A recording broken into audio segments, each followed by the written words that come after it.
Hello, and welcome back to ASD A New Perspective, the podcast show where we help you understand what is going on in the mind of your child.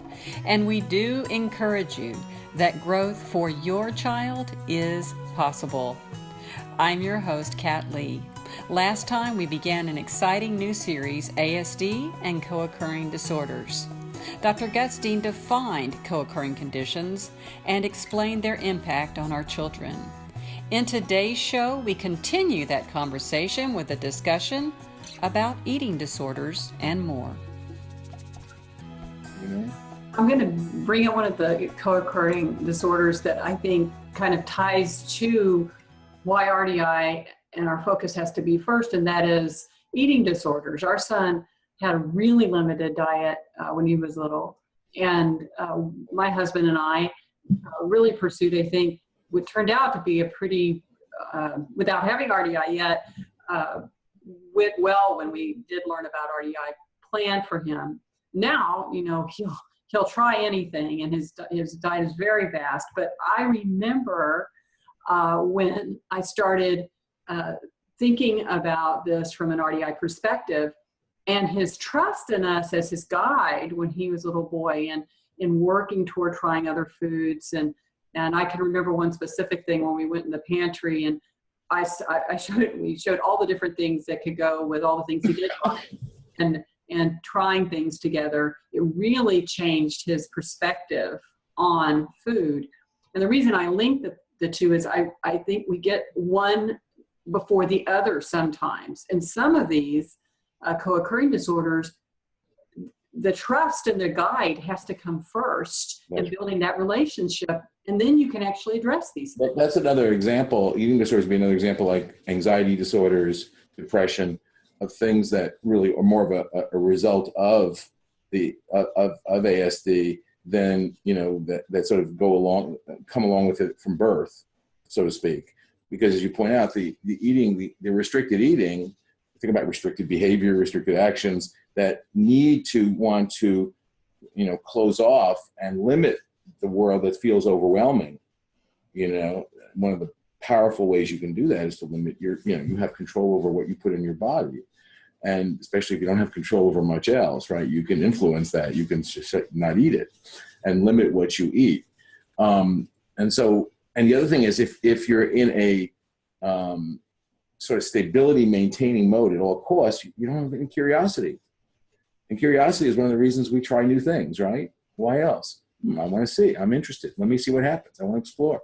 And so if curiosity is not on your mental menu, why are you going to start trying new things, right? Why are you not limited? So but again, that's because what ASD has done, which is, and we believe is that it's you haven't been able to activate that growth-seeking mode that is so basic to development.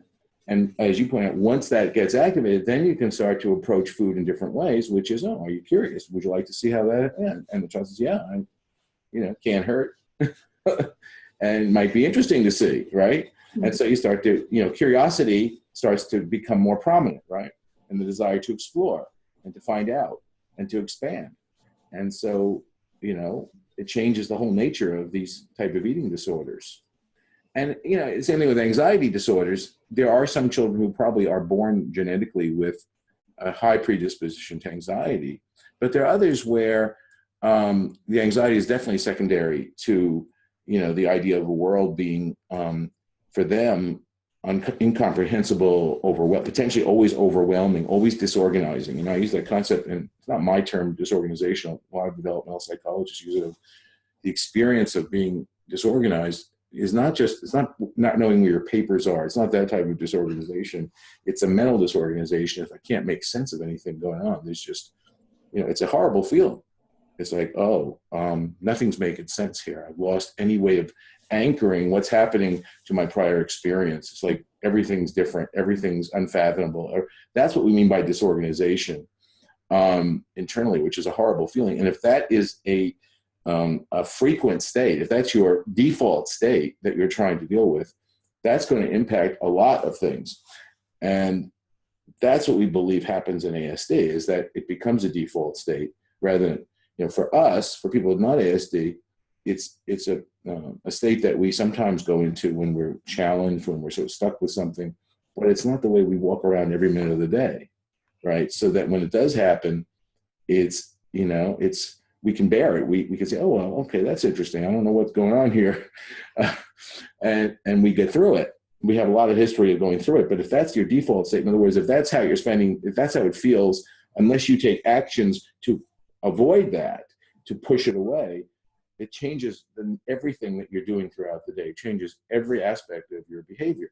And so we have to look at those quote unquote co-occurring things, whether they're restricted, repetitive behaviors, rituals, OCD-like symptoms, and some anxiety symptoms.